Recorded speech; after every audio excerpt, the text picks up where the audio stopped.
మేడ్చల్ మల్కాజ్గిరి జిల్లా దుండిగల్ సురారం ఆల్వాల్ పిఎస్ పరిధిలో chain snatching కి పాల్పడుతున్న ముగ్గురు నిందితులను అరెస్టు చేశారు పోలీసులు. ఈజీగా డబ్బులు సంపాదించాలన్న అత్యాశతో నిందితులు చైన్ స్నాచింగ్ చేస్తున్నట్లు తెలిపారు డీసీపీ కోట్రెడ్డి. ఒంటరి మహిళలనే టార్గెట్ చేస్తున్నారన్నారు. నిందితుల నుంచి బంగారు గొలుసులు, పుస్తెల తాడు, వాహనాలు స్వాధీనం చేసుకున్నట్లు వివరించారు డీసీపీ. గత వారం రోజుల నుంచి మనకి 4 చైన్ స్నాచింగ్ కేసులైనాయి. అందులో 3 డిటెక్ట్ అయినాయి. ఇంకొకటి అది కూడా మనం పర్సన్స్ ఐడెంటిఫై చేసినాము. 1-2 days లో దాన్ని కూడా డిటెక్ట్ చేయడం జరుగుతుంది. ఫస్ట్ సూరారం పోలీస్ స్టేషన్ పరిధిలో 3వ తారీఖు అరోరా ఫార్మా కంపెనీ దగ్గర ఒక అఫెన్స్ జరిగింది. అందులో విక్టిమ్ లేడీ నర్సగౌని ఇందిరా.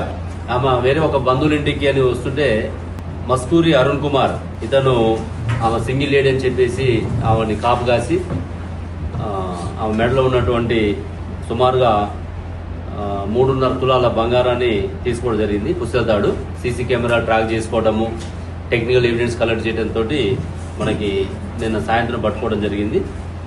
అతని దగ్గర పల్సర్ బైక్ వాడాడు. అందులో ఒక హెల్మెట్ పెట్టుకున్నాడు. ఆ రోజు పల్సర్ బైక్ వాడాడు. అదేవిధంగా ఈ 31 గ్రామ్స్ల బంగారాన్ని కూడా సీజ్ చేయడం జరిగింది. రెండవ కేసు దుండిగల్ పోలీస్ స్టేషన్ పరిధిలో 7వ తారీఖు సాయంత్రం 5:30కు జరిగింది. ఇందులో సుమారుగా 25 గ్రాముల పుస్తెల తాడు పోయింది.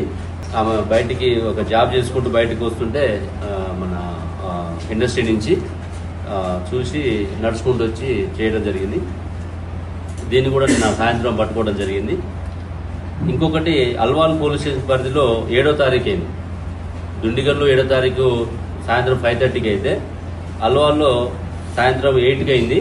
స్ప్లెండర్ ప్లస్ బైక్ మీద వచ్చేసి మెడలో ఉన్నటువంటి 16 గ్రాముల గోల్డ్ చైన్ని లాక్కొని పోవడం జరిగింది.